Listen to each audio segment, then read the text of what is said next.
At Hunter, Jewish students were forced to enter the main university building under a swastika for hours. Is that correct?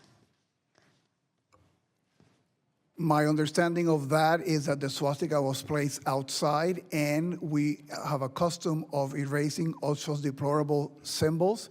In that particular case, there was a delay because it had to be referred to the NYPD for the anti-hate investigation. Let me remind you of this particular case, because that's not according to your own staff. In fact, the Hunter College Director of Jewish Studies emailed university leadership requesting that the swastika be taken down. And instead, this was the response for everyone to see. Apologies, but it is not that simple. Is that the position of CUNY? It is entirely unacceptable that. And was this administrator disciplined who emailed? Again, in that particular case, we were working with the New York City Police was this Department. Administrator disciplined for sending this response? Any case that we have will investigate, and the appropriate action will be taken. So what was the appropriate action taken against this administrator in this case? In this case, as I mentioned to you, we are working with the New York City Police Department. So no disciplinary action has been taken by CUNY? Is that correct? Again, we will investigate any action. So an investigation, but no actual action, like so many of these failed university presidents. But it's not just this case. You talked about how you focused on this since 2019. But let me remind you, in 2021, you hired Abdi Allah as CUNY's Chief Diversity Officer, and this role includes overseeing anti-Semitism complaints and initiatives. Were you aware at that time that this senior administrator you hired was previously employed by I have a CARE, parliamentary inquiry.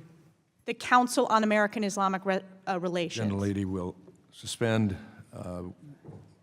My time, can what you is hold the the- time? It was 2:25. We'll hold the time. Does the committee have a policy on publicizing people's personal emails? This is a university administrator's email. Email addresses? No, we don't have a policy, I'm told, on that. And again, this is at the university. This is a university email, a public university in the state of New York. Following up at 2:25, which my time is, I'm referencing the CUNY Chief Diversity Officer, who you hired in 2021. They were previously employed by CARE, the Council on American Islamic Relations. Is that correct? So she was hired to be the Chief Diversity Officer at the central office with no responsibility over cases that have to deal with students or faculty. But yet you were aware that she was previously employed by CARE. Again, I was not directly responsible for that. Even though she was the Senior Chief Diversity Officer?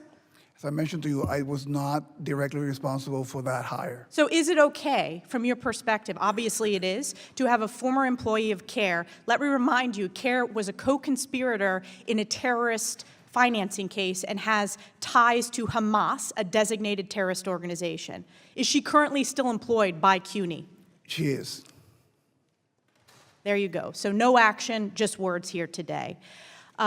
Even further, and by the way, her salary is paid for by the New York taxpayers, correct? We have the expectations of total professionalism and compliance with all the rules and policies of CUNY. Any employee that breaks our policies or our rules will be investigated. But it obviously Action doesn't will be break taken. CUNY's rules to have a senior employee who was previously employed by a terrorist-affiliated organization. That is unacceptable to New York taxpayers. It is unacceptable to American taxpayers. But it's not just that. Are you familiar with CUNY Clear? This is the clinical arm of CUNY School of Law. CUNY Clear, I'm not familiar with them. Well, I will remind you, the CUNY Clear founder and professor is the head of Mahmoud Khalil's Legal Defense Fund. Are you aware of that? No. Does it concern you that New York taxpayers are paying the salary for the legal defense fund of Mahmoud Khalil? And I'll remind you who Mahmoud Khalil is. This is the chief pro-Hamas agitator that led to the anti-Semitic encampments at Columbia, the rioting and violent takeover of Hamilton Hall, the harassment and physical assault of Jewish students. And we do not condone any kind of anti-Semitism. But you in our allow campuses. the head of the clinical legal organization and a professor to be the chief legal aide to Mahmoud Khalil and do his legal defense fund? Those decisions are made in the clinics, are made in the individual campuses. It goes up to you. You are the chancellor. Those decisions are made at So you the take no individual responsibility? campuses. I take responsibility for any behavior of our faculty. So and is this staff that acceptable? Is this anti-Semitic. acceptable?